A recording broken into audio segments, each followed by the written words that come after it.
Hare Krishna, everyone. Please accept my humble obeisances. All glories to Srila Prabhupada. Today, it's a very simple topic because it's my first official presentation on philosophy. Um, and I'll be talking about whether or not we are the body or the spirit soul.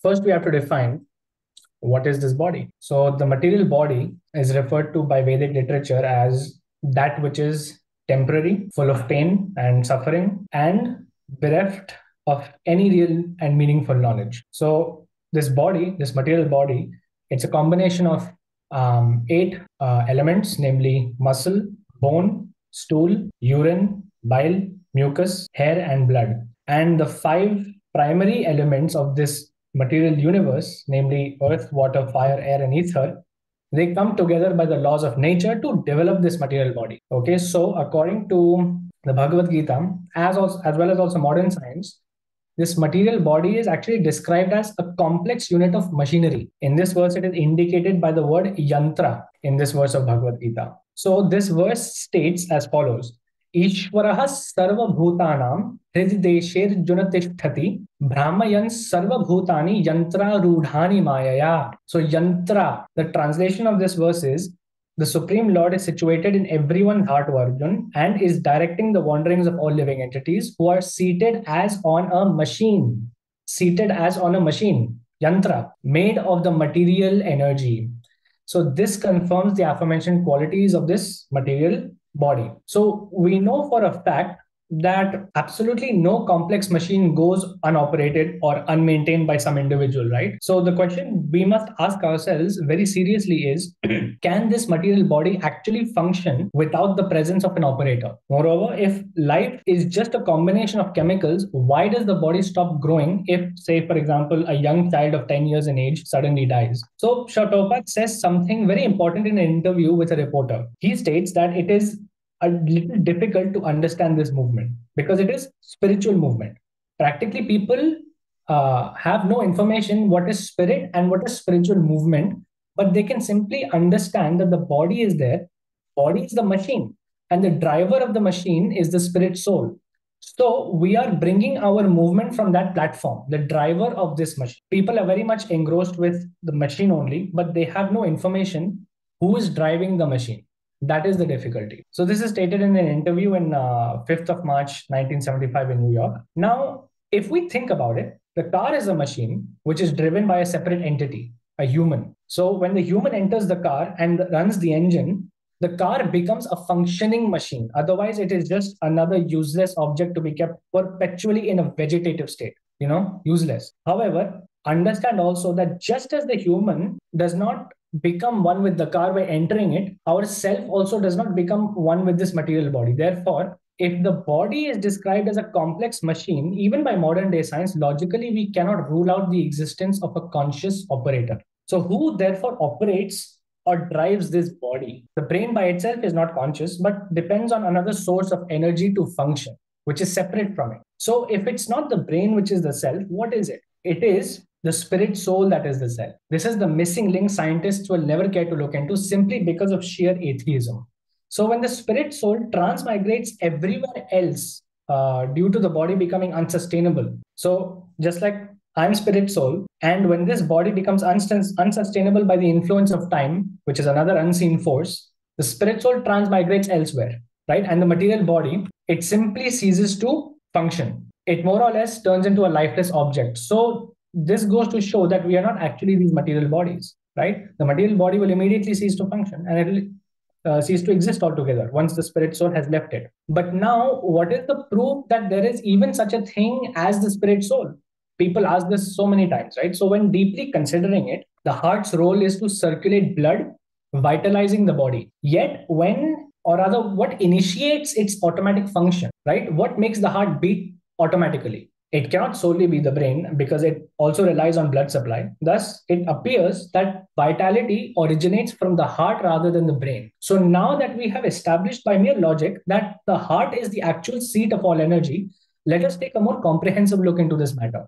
So the individual particle of spirit soul is a spiritual atom smaller than the material atoms, and such atoms are innumerable. So, this very small spiritual spark is the basic principle of the material body, and the influence of such a spiritual spark is spread all over the body as the influence of the active principle of some medicine spreads throughout the body. So, this current, this is a very important word Prabhupada uses. This current of the spiritual soul is felt all over the body as consciousness, and that is the proof of the presence of the soul. And any layman, simpleton, can understand that the material body minus consciousness is a dead body, and this consciousness cannot be revived in the body by any means of material administration. Therefore, Prabhupada says here that consciousness is not due to any amount of material combination, but to the spirit soul. Okay. In the same purport, Srila Prabhupada also mentions that the influence of the atomic soul can be spread all over a particular body. According to the Mundaka Upanishad, the atomic soul is situated in the heart of every living entity, and because the measurement of the atomic soul is beyond the power of appreciation of the material scientists, some of them assert foolishly that there is no soul. The individual atomic soul is definitely there in the heart along with the super soul, and thus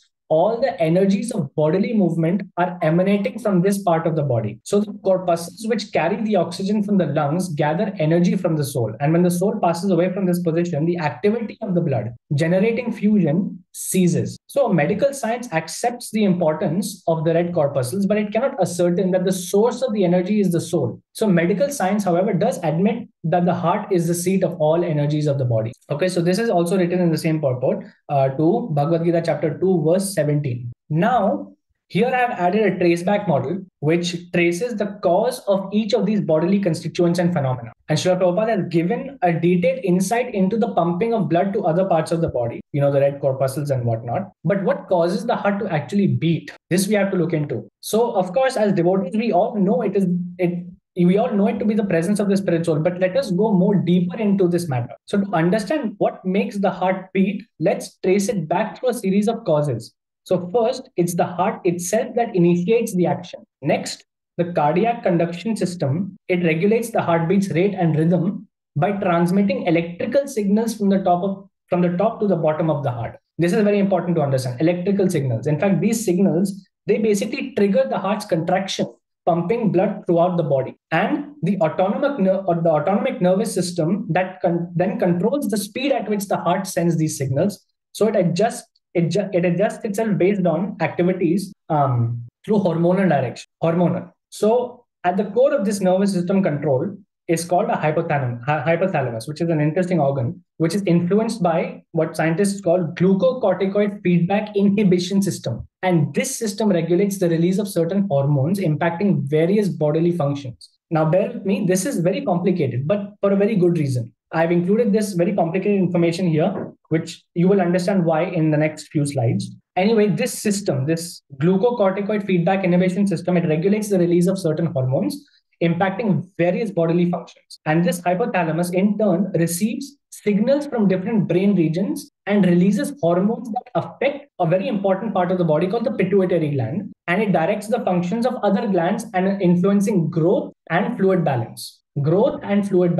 So because of this inhibition system, our body starts to grow. Okay, so the nervous system, which is governed by nerve cells or neurons, plays a very crucial role in bodily functions by transmitting chemical messages known as neurotransmitters. And this process starts when a neuron receives a signal from another cell, leading to the opening of various sodium ion channels and a change in the cell's electrical charge. Again, a very important term. So when the charge reaches a certain threshold, an action potential is generated and it transmits the signal along the neuron's axon. And following this firing, there's a brief refractory period before the neuron can fire again. So why am I giving you all this?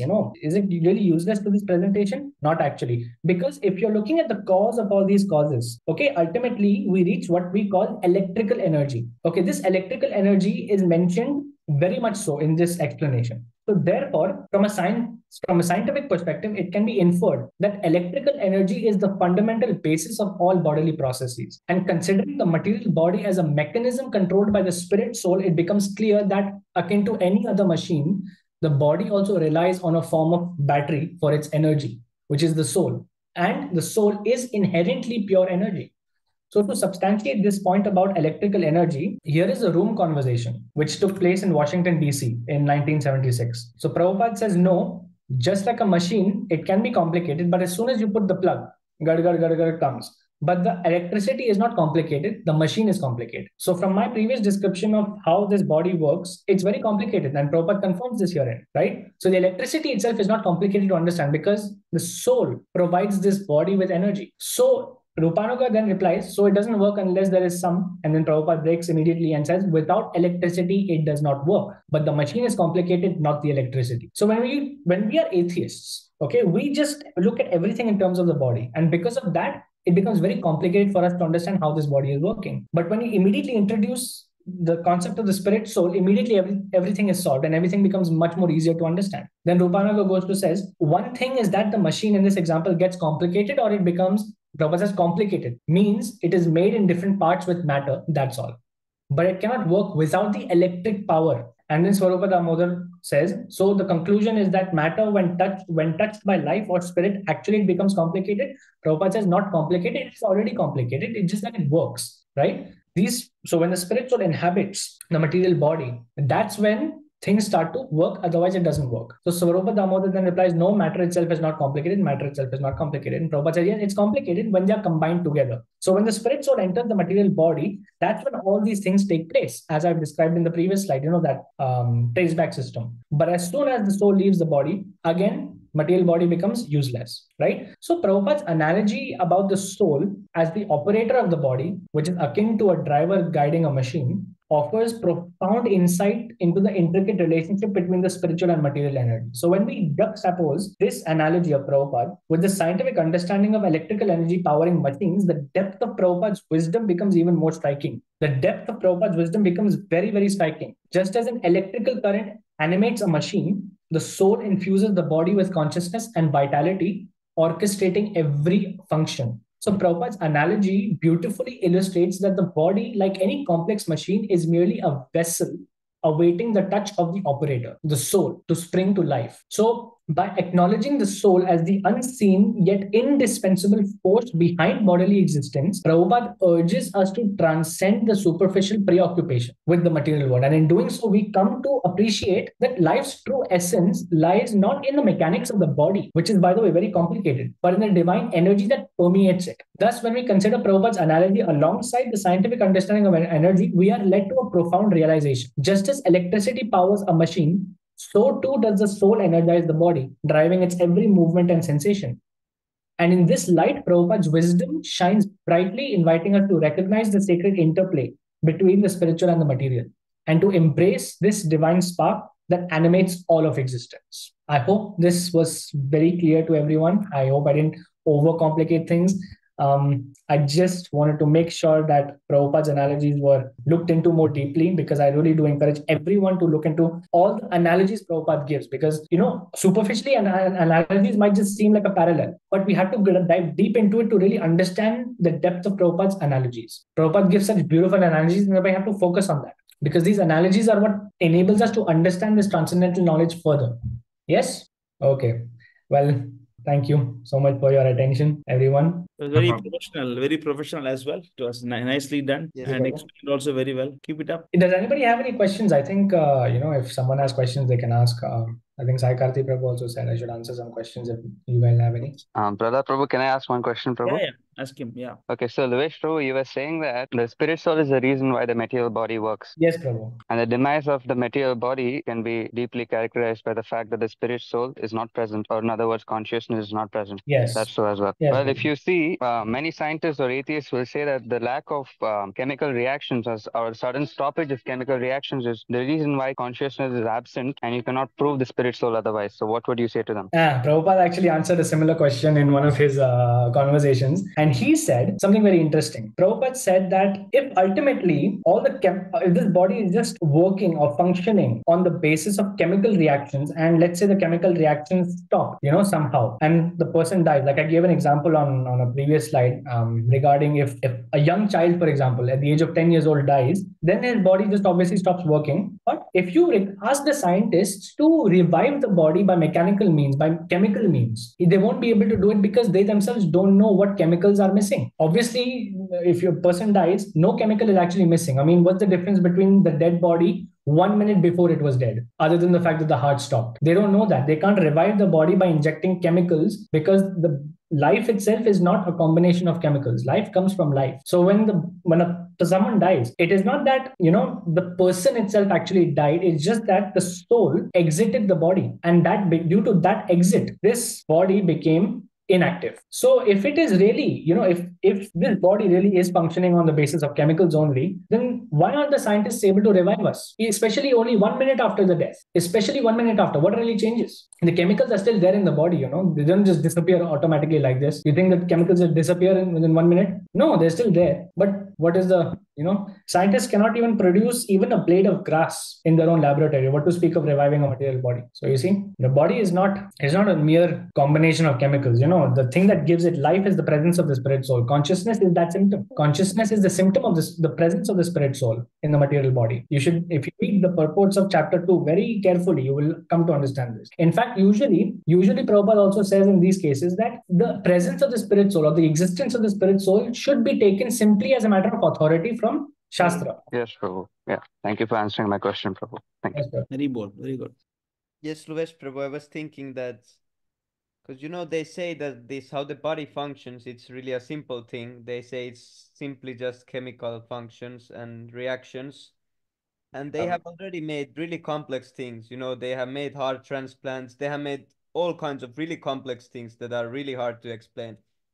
If Yes. the body is simple thing and it's simple chemical reactions, and they have already done more complex things, then why they cannot revive the body? Exactly. I mean, even 1 second after the body dies, even 1 second after, what's the difference between that? Before that 1 second, after that 1 second. The only difference is the heart stopped. And why did the heart stop? Because the life force is then missing. In fact, if you simply stick to the material platform, so if you see this slide, obviously this entire thing is so complicated that if you don't bring in the concept of the spirit soul, all this will remain complicated. As Prabhupada mentioned in this room conversation, when the soul inhabits this body, all these start to play out. This cardiac conduction system and everything. So because of that, everything becomes complicated. But when the spirit soul is separated from the material body, and we can see both of them separately very clearly, then the body is just as in itself, just what do you say, in a vegetative state, so to say. But the spirit soul is what powers all this to happen, especially because the soul provides this electrical energy. And Prabhupada uses this current. In fact, the word current, where is that? Prabhupada mentioned here, where is it? Chapter 2, verse 17, Prabhupada says that this current of the spiritual soul is felt all over the body's consciousness. Why does the Prabhupada uses the word current? Electrical energy. Prabhupada is hinting at it from his previous analogies also. Ultimately, everything boils down to this electrical energy. And wherever there is energy, there has to be an energetic, which provides this energy. And we know for a fact that the soul is the source of this electrical energy, which is helping the body become powered. And again, I think the next slide also, here I've written down that one may thus conclude that scientifically the root of all bodily functions is electrical energy. And since the material body is a machine to be operated by a living entity, i.e. the spirit soul, it must be understood that like any other machine, the material body also derives its electrical energy from a battery of sorts, the soul, which is pure energy. And here Prabhupada gives that confirmation. Undoubtedly, the soul is present in the heart of the living entity, and it is the source of all the energies for maintaining the body. So even electrical energy also therefore has its source in the spirit soul, which is occupying this material body. Otherwise, how the body becomes conscious? It's spread over all this body, and this is known as consciousness. And these electrical charges are going on in every single cell of our body. Why? Because these cells are being given life. Scientists cannot answer for it. This is the missing link. Prabhupada has given us this missing link in the depths of his purports. He's explained very nicely. Yes, bro. Thank you so much, bro. Yes, Prabhu. This one is actually taken from the Science of Self-Realization, Chapter 1. Srila Prabhupada gives the Vedic evidence. Yes, Prabhu. Thank you so much for the presentation, Prabhu. Nicely done. Yeah, sure, Prabhupada. Thank you, Prabhu. Nice Q&A also. Nice answers. Good. Very good. Not only that, you see, when two parties argue and both of them have different theories, and one party theory is unchanged, another party's theory is always changing. who is right, who is wrong. Our theory is not changing for millions of years, and their theory is always changing. They are always changing, and they are saying they are perfect. For example, distance between here to sun is already mentioned in the Shastra, and we don't change. No, there was some printing mistake. This is right. We don't say that, but they always want to. They said America is India, and then India is America. They always they say it is wrong, right? They wanted to invent India, but they invented America, right? So this is the science we have. That is the kind of tools we have got. They have got with that kind of faulty tools. They are having so much faith on them because they can show something very nice, some nice cars, a nice, attractive equipments and this and that. But no, see, we have to see the things by action. Ever since the science, the so-called modern science, started developing, people's anxiety level is increasing or decreasing?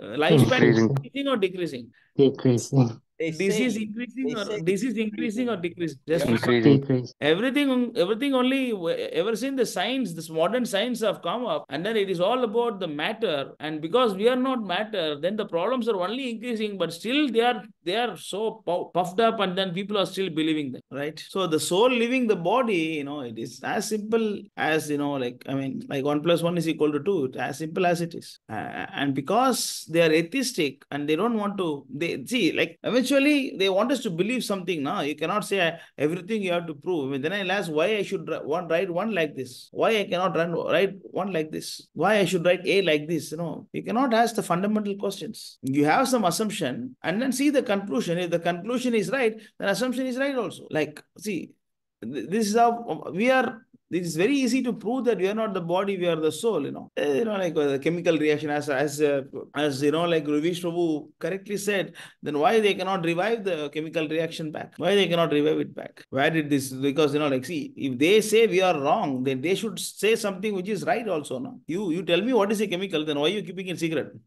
Why you want to keep it secret? Because you don't know, no? When you see, suppose Prabhupada say that there's only one God. Then Prabhupada prove who is the one God with all the Shastric knowledges. When you say somebody is wrong, you should have some right theory also, right philosophy also. All they have is actually faulty theories, Big Bang theory, and then like all this nonsense, which is not even proven. It is not even proven. Suddenly one spark came. Then how do you prove that energy can either be created, not destroyed? That philosophy, that theory, right? They say that energy can neither be created nor destroyed. It can only be converted from one form to another form. No, so it means they accept that energy is always prevailing. No, it's always there, right? Only according to them, maybe Earth is created. According to them, Moon is created. Yeah, we also say it is created. We don't say it is not created. But what we say, energy was there before all the creations. That energy is God. That energy is God. If you say there was no energy also created by accident, then your whole theory is wrong. Is it called what? Archimedes theory, right? Energy can either be created, not destroyed. It can be converted from one form to another form. Thermodynamics, Prabhu. According to that law, energy always prevails. Even if they want to talk about the Big Bang theory, even if they want to say Big Bang theory is right, then from where the ignition came, how it got burst. Even to make something burst, some energy is required. Now, from where the energy came, they have to answer this. If they have to say that, they have to answer this from where. Suddenly, this expert, then there is not science. Suddenly, it got expert. Then what kind of science it is? Prabhupada said it is a fantasy. It's not science. It's actually fantasy. It's not science, actually. Anyway,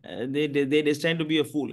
They destined to be fools. What to do? The scientists, they want to be fool, and then they want to fool everybody also. As Prabhupada rightly say that the real problem of this civilization is that eating, sleeping, mating, defending. I'm sorry, birth, death, old age, disease. Because they cannot answer this basic things like birth, death, old age, disease, then they're working on eating, sleeping, mating, defending. The real science is how to stop the death, how to stop the birth, how to stop the old age, how to stop the disease. That is the real science. That is our whole Shastric knowledge. Vedic knowledge is about how to stop the birth, how to stop the death, how to not get old. I mean, before all these hospitals, I know a generation which never been to hospitals.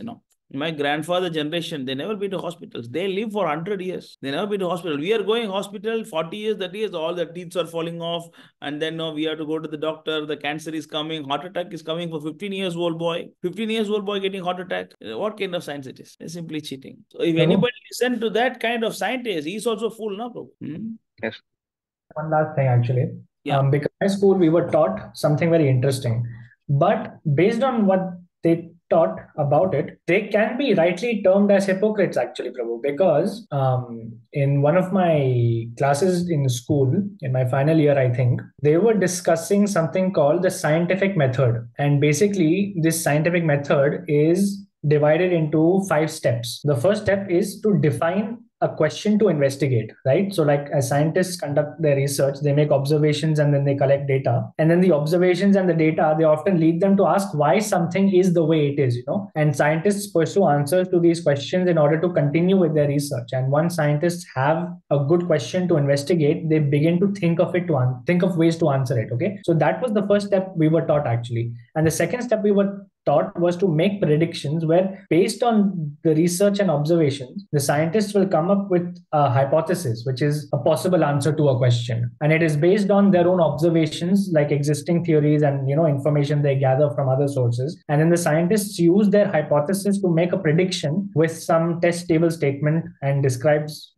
what they think the outcome of an investigation will be. Now, in modern day, like in today's time, actually the scientists are cheating us because they are only stopping at step number 2. They are stopping at step number 2 and just making some hypothesis, and then they're calling this hypothesis the theory, but they fail to understand that there are other 3 steps. The third step would be to gather data, which means evidence is needed to test these predictions. Like, the scientists are now saying, okay, the Big Bang theory is there, but the problem is they still call it a theory, but they're teaching this theory as if it is fact. That is their hypocrisy. They are preaching the scientific method, but they're not even following it. The other 2 steps are like analyzing the data and then drawing proper conclusions. Whether the evidence clearly supports or does not support the hypothesis, and if the results are not clear, they must rethink their procedure. But they're not doing this anymore, Prabhu. This is their hypocrisy. Yes. Like Prabhupada say, when things are clear, then what is the need of interpretation? Prabhupada asks question, when things are clear, then why you want to interpret? We have to interpret when things are not clear, right? When they want to interpret, then they have to, as you said, they have to prove it now. When they don't prove, then how to accept the interpretation? Yes, Prabhu. Rejecting the authority of Krishna. Because even those days also scientists were there, but they accept the God.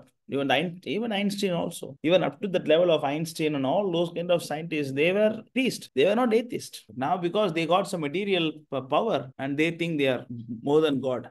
Okay. Thank you so much. It was a good presentation and it was very professional. I like the way you answered the questions also very confidently and good. Keep it up. Thank you, Become a Prabhu. good preacher. Thank you, Prabhu. Please accept my humble obeisance.